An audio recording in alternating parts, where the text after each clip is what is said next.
Yo guys, good morning. Nandito ako ngayon guys sa Sherwood Park, bahay ni Mr. Kent, isa sa katrabaho ko.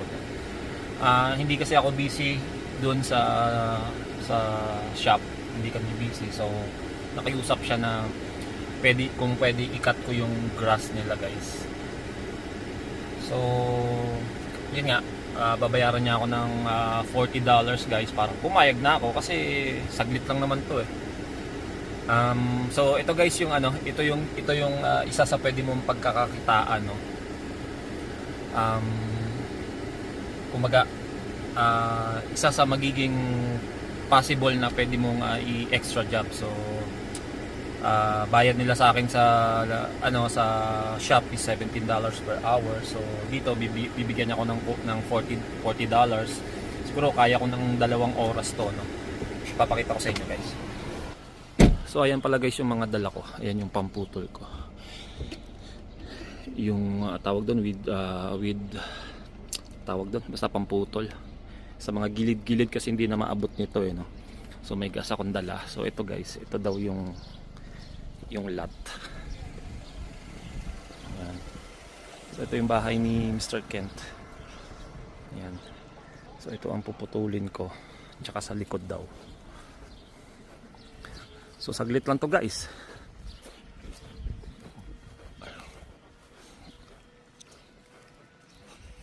Ito atang sa likod.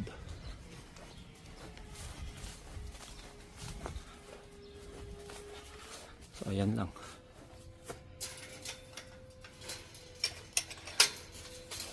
May mga bote pa sila dito. So ayan lang guys. So tara guys, subukan natin linisin. So di ba guys, kumbaga saglit lang naman eh, pero gusto ko rin din kasi may experience to, no.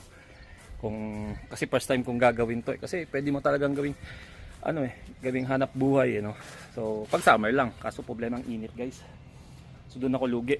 So okay lang, may sweater ako nadala, magpapalit lang ako. So baba ako ng mga gamit ko guys.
So ayan guys, almost done na, no? So kunti na lang.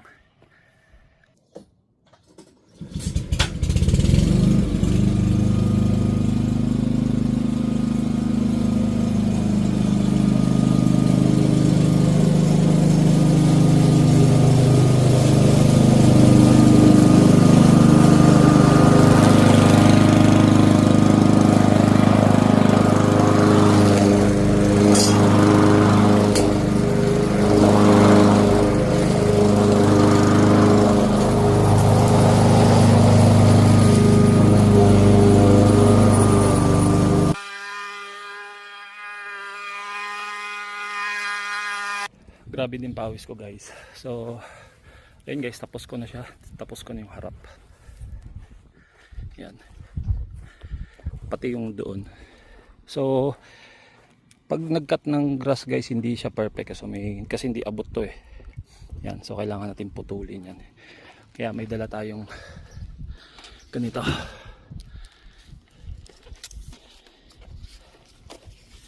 Yan, dala tayong ganito. Yan, pamutol.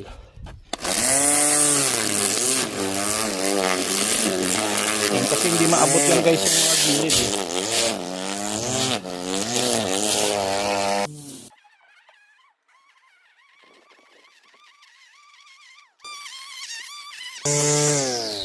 Gusto ko rin ma-experience to kasi nga, 'di ba? Malay natin magkabahay din tayo, 'di ba? So kumbaga marunong na tayo.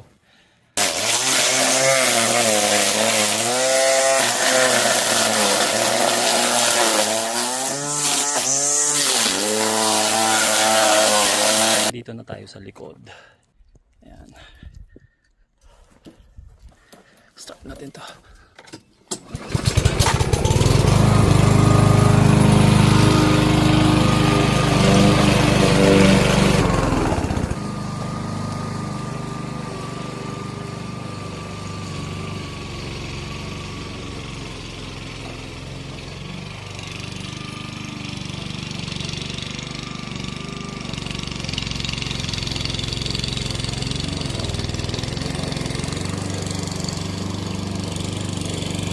So guys, hindi rin siya madali pag mahaba na yung mga damo. Mamatay yung ko ito. Tanya, namatay guys. Ayan guys, tapos ko na siya. Ayan, so yung mga gilid-gilid na lang. Grabe din yung pawis ko guys. Para ako nag-basketball din.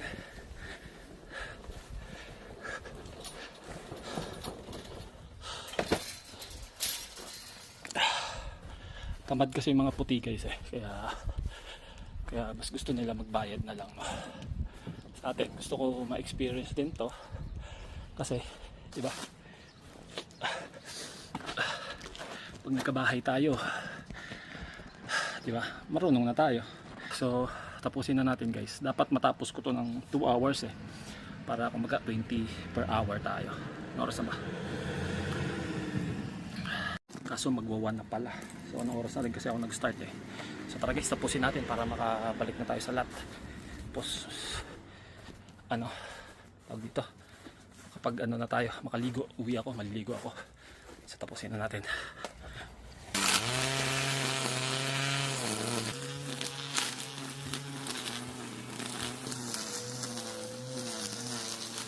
So yun guys, tapos na tayo Ayan na siya.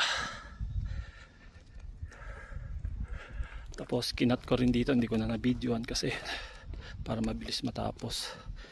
Yun doon. So ito yung bahay ni Mr. Kent. Yan.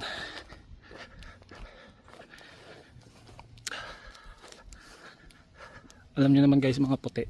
Siyempre. Dami nga mga can dito eh. Daming can ng mga beer.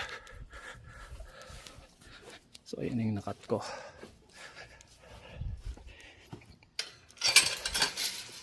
Actually maganda tong bahay na to eh. Kaso hindi Ayan.